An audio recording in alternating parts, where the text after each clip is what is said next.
Give it up for Claire.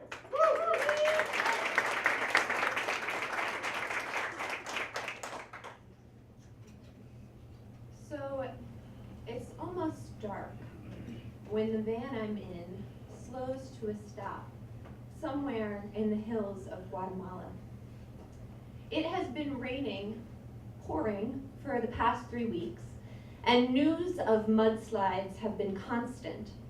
Yet somehow, when one of the people on my van goes out and comes back to report that the road ahead of us has been wiped out by mud and boulders, we all go, "Oh." This is very bad for me. First, I've almost just died, been wiped off a road by a mudslide. I am quickly becoming stuck with mud and boulders in front of me, a cement barrier to my left, a ravine to my right, and piles of traffic coming in and making us stuck. I know no one on the van. I do not speak Spanish. And I've become convinced that Guatemala is full of machete-armed bandits, and all of my belongings are tied to the top of this van in what's now becoming a Guatemalan parking lot. But none of this is even slightly as bad as the breakup I've just left.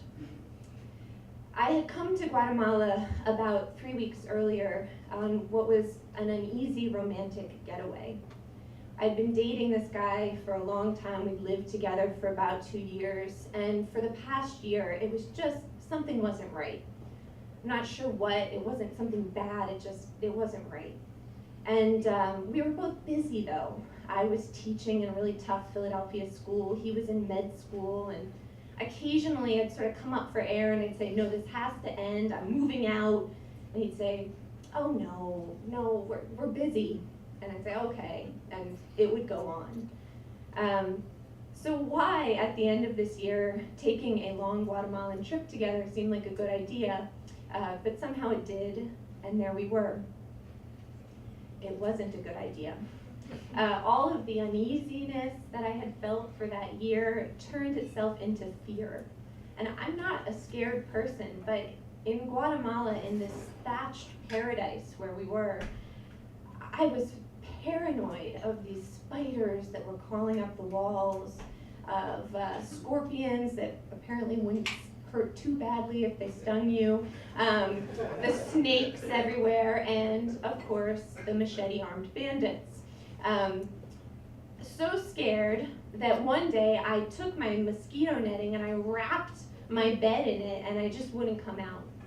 And that night, when once again we looked at each other and said, "No, this is just not right," I knew that I couldn't stay. There was no way I was staying. I booked myself a plane. I found myself a van. Fast forward to the mudslide. So we're up there on this mudslide, I'm stuck, and it becomes really clear that I have two options. The first is that I stay on the van. I'm gonna sleep on the van probably maybe 24 hours, who knows, they'll clear out this mess behind us, we'll go back, probably head back to the boyfriend, I'll be safe.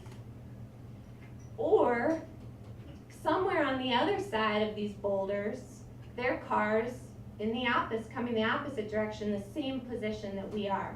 And intrepid travelers are starting to sort of make their way out and head off into the darkness.